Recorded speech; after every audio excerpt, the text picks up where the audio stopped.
अस्सलाम वालेकुम students, welcome to channel सार मेडिकल लर्निंग। स्टूडेंट्स, आज की इस प्रेजेंटेशन के अंदर हमने होम्योस्टेसिस इन ह्यूमन पढ़ना है। रीडिंग से स्टार्ट करेंगे। Like other complex animal, human have highly developed system for homeostasis. Homeostasis का जो सिस्टम है दूसरे दीगर एनिमल्स की तरह इंसान के अंदर भी हाईली डेवलप्ड सिस्टम है। और इससे प्रीवियस लेक्चर में हम होम्योस्टेसिस के बारे में जान चुके हैं कि ये एक ऐसा प्रोसेस है जिसमें बॉडी के अंदर का टेम्परेचर हो या तो वाटर या साल्ट की कॉन्सेंट्रेशन हो, वो इक्विलिब्रियम पे रखनी है, बराबर रखनी है, बावजूद इसके के बाहर इन्वायरमेंट के अंदर टेम्परेचर जो भी है, लेकिन बॉडी का टेम्परेचर जो है वो इक्विलिब्रियम अगर 37 सेल्सियस है नॉर्मल बॉडी टेम्परेचर, तो उसी को मेंटेन रखना है। इस चीज का नाम होम्योस्टेसिस, ये डेफिनेशन होम्योस्टेसिस की हमने पढ़ी थी, लेकिन आज की इस प्रेजेंटेशन के अंदर हम पढ़ेंगे कि इंसान के अंदर वो कौन से ऑर्गन प्रेजेंट है जो कि होम्योस्टेसिस प्रोसेस को मेंटेन किए हुए हैं।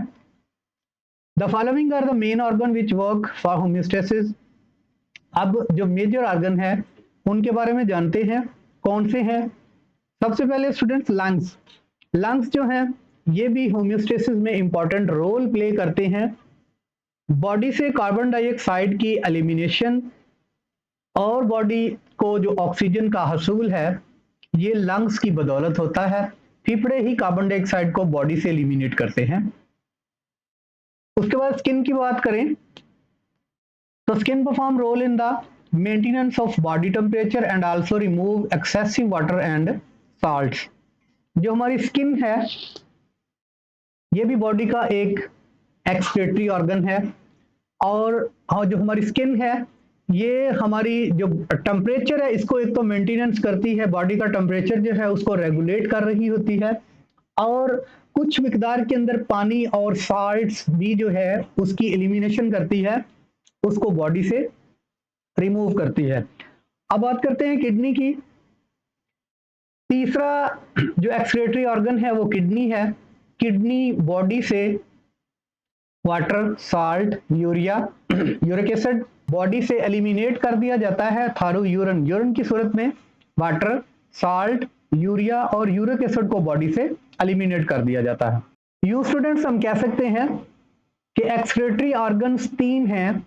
सबसे पहले लंग्स, दूसरे नंबर पे स्किन, तीसरे नंबर पे किडनी। ये तीनों ऑर्गन एक्सक्रीटरी ऑर्गन्स भी कहलाएंगे क्योंकि ये बॉडी से वेस्ट प्रोडक्ट या वेस्ट जो मटेरियल्स है वो बॉडी से एलिमिनेट कर रहे हैं। सबसे पहले स्किन की बात करते हैं, किस तरह से होम्योस्टेसिस के अंदर अपना रोल प्ले करती है, इसका फंक्शन क्या है। या हम कह सकते हैं कि होम्योस्टेसिस के अंदर स्किन की फिजियोलॉजी देख लेते हैं कि इसका रोल होगा। We know that our skin consist of two layer. हमें ये तो मालूम है कि हमारी जिल्द जो है उसकी टू लेयर्स हैं, दो लेयर्स हैं। सबसे पहले है epidermis is the outer protective layer without blood vessels, while dermis is inner layer containing blood vessels. Students, epidermis is outer protective layer. epidermis जो है सबसे बाहर वाली protective layer है। विदाउट ब्लड वेसल्स, इसके अंदर ब्लड वेसल्स नहीं है इस प्रोटेक्टिव लेयर के अंदर, एपिडर्मिस के अंदर।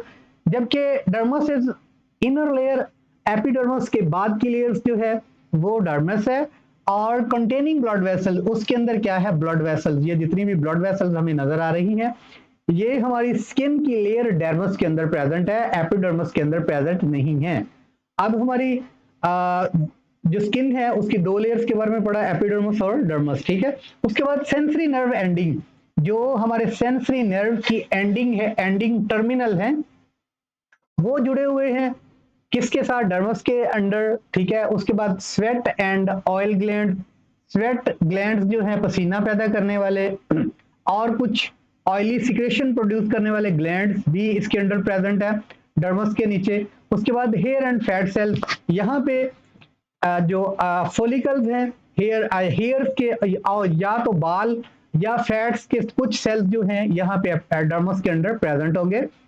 Skin perform important role in the regulation of body temperature. अब स्किन जो है वो बॉडी टेम्परेचर को मेंटेन रखने के लिए, रेगुलेट करने के लिए इंपॉर्टेंट रोल प्ले करती है हमारी स्किन। कैसे, the thin layer of fat cells in the dermis, अब जो एक पतली सी लेयर है फैट सेल्स की डर्मस के बिल्कुल नीचे, इंसुलेट्स द बॉडी, वो बॉडी और जो स्किन है इसके दरमियान इंसुलेशन का काम करती, इंसुलेटर का काम करती है।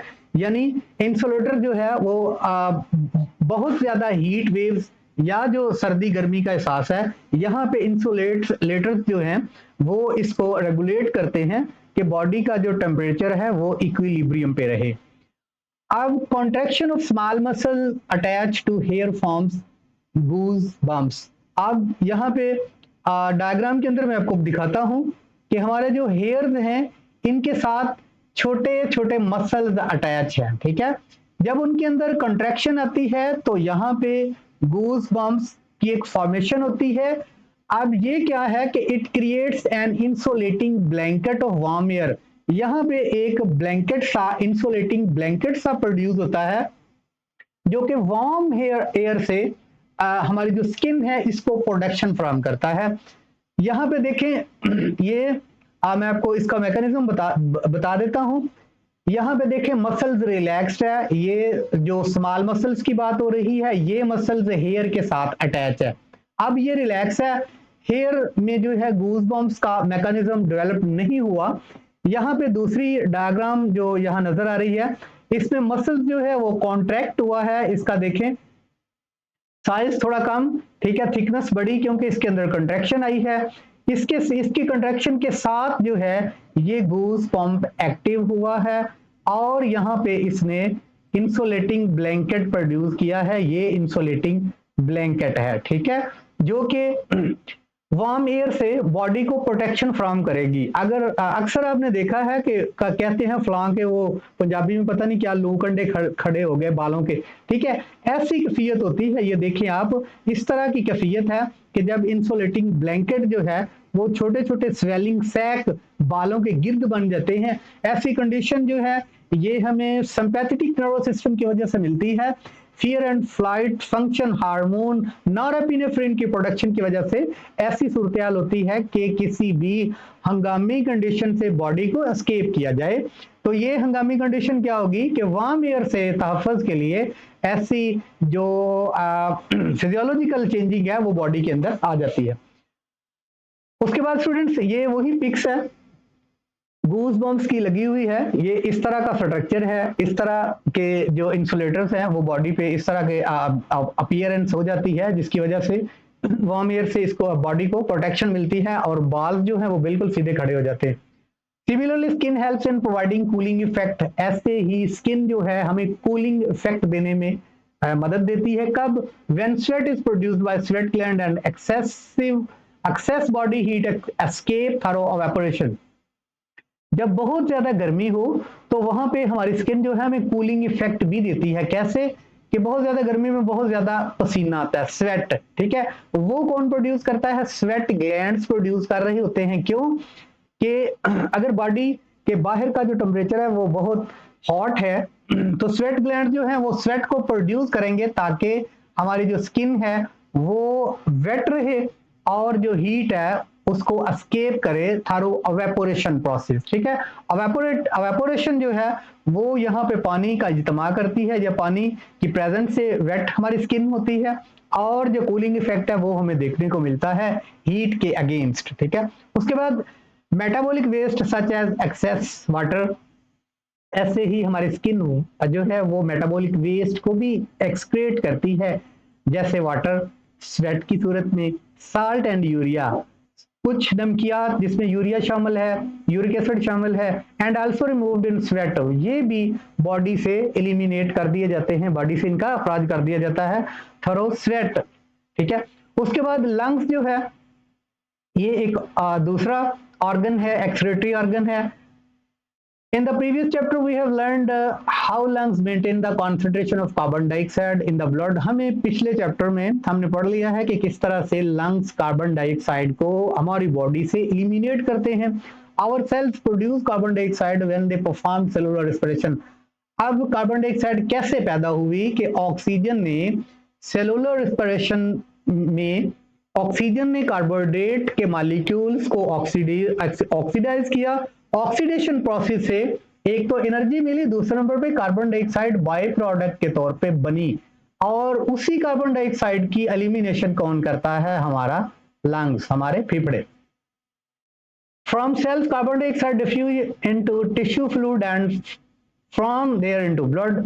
अब जो सेलुलर रेस्पिरेशन जो है वो सेल्स के अंदर, सेलुलर रेस्पिरेशन के नतीजे में कार्बन डाइऑक्साइड बाय प्रोडक्ट के तौर पे बन जाती है। वो सेल से स्टूडेंट डिफ्यूजन के जरिए जो है वो हमारे लिम्फेटिक सिस्टम में आती है, जिसको हम टिश्यू फ्लूइड का नाम देते हैं। यहां से ये टिश्यू फ्लूइड के अंदर मिक्स होती है और हमारी ब्लड स्ट्रीम के अंदर आ जाती है। अब blood carries carbon dioxide into lungs from where it is removed in the air. अब वो जो ब्लड है वो चला जाता है हार्ट के अंदर।